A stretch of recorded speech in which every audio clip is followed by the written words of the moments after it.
हमारे खून में ना दो तरह के एजेंट छिपे होते हैं जो सब कुछ तय करते हैं। आज हम इन्हीं की कहानी को समझने वाले हैं, कंप्लीट और इनकम्प्लीट एंटीबॉडीज। कभी सोचा है कि ब्लड ट्रांसफ्यूजन जो जिंदगी बचाता है कभी-कभी इतना खतरनाक क्यों बन जाता है? इसका जवाब हमारे इम्यून सिस्टम के एक बहुत ही खास हिस्से में छुपा है। तो मिलिए एंटीबॉडीज से। ये है हमारे शरीर के सिक्योरिटी गार्ड्स।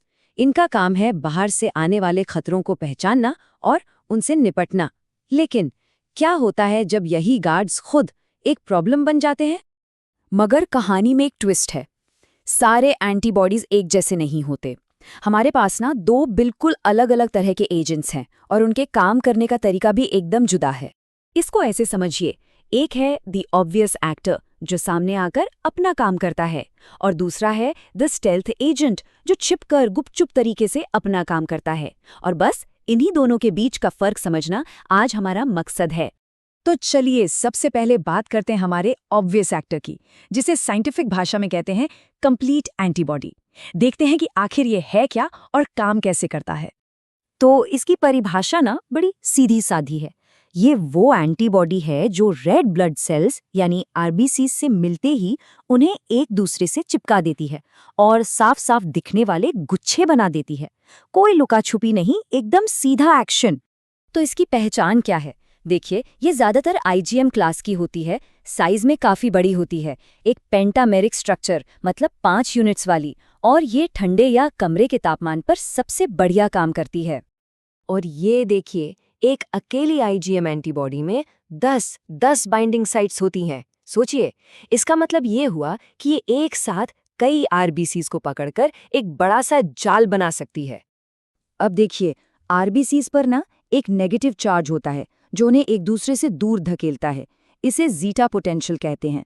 लेकिन ये आईजीएम एंटीबॉडी इतनी बड़ी है कि ये इस दूरी को बड़ी आसानी से पार कर लेती है, बिल्कुल वैसे जैसे दो किनारों को जोड़ने वाला कोई लंबा सा पुल हो। अच्छा, तो ये हमारे लिए ज़रूरी क्यों है? भाई, यही वो एंटीबॉडी है जो हमारे एबीओ ब्लड ग्रुप को तय करती है।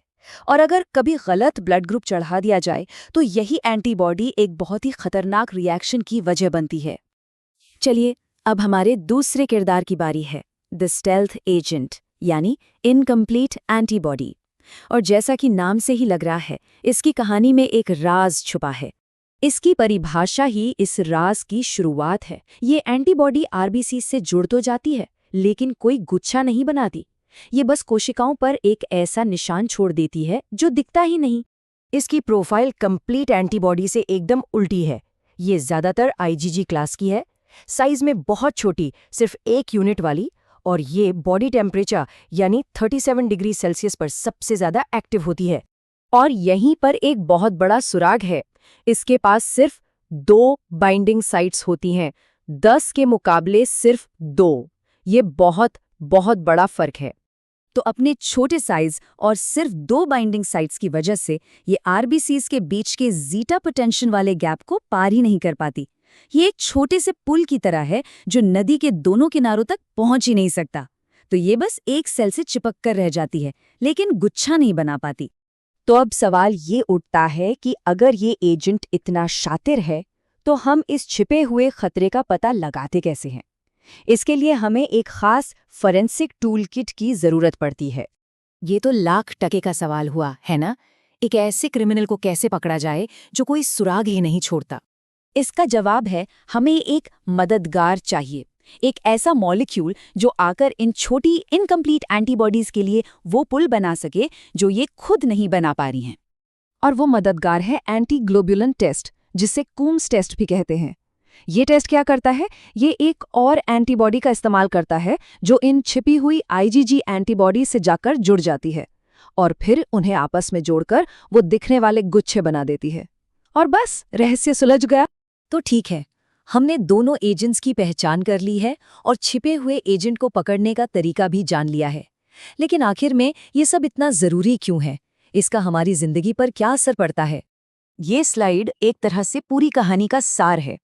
क्लास, साइज, टेम्परेचर और पता लगाने के तरीके में ये दोनों एक दूसरे से बिल्कुल अलग हैं, और यही अंतर इन्हें मेडिकली इतना ज्यादा जरूरी बना देता है।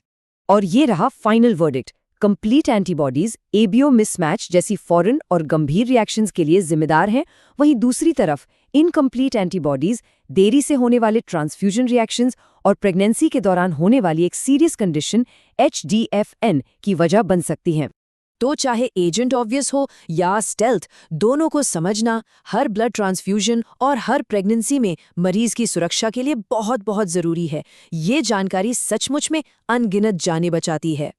तो अब जब हमने इन छिपे हुए दुश्मनों को पहचानना और पकड़ना सीख लिया है, तो सोचने वाली बात यह है कि ब्लड सेफ्टी की दुनिया में अगली बड़ी चुनौती या अगली बड़ी खोज क्या होगी। इस पर जरा सोचिएगा।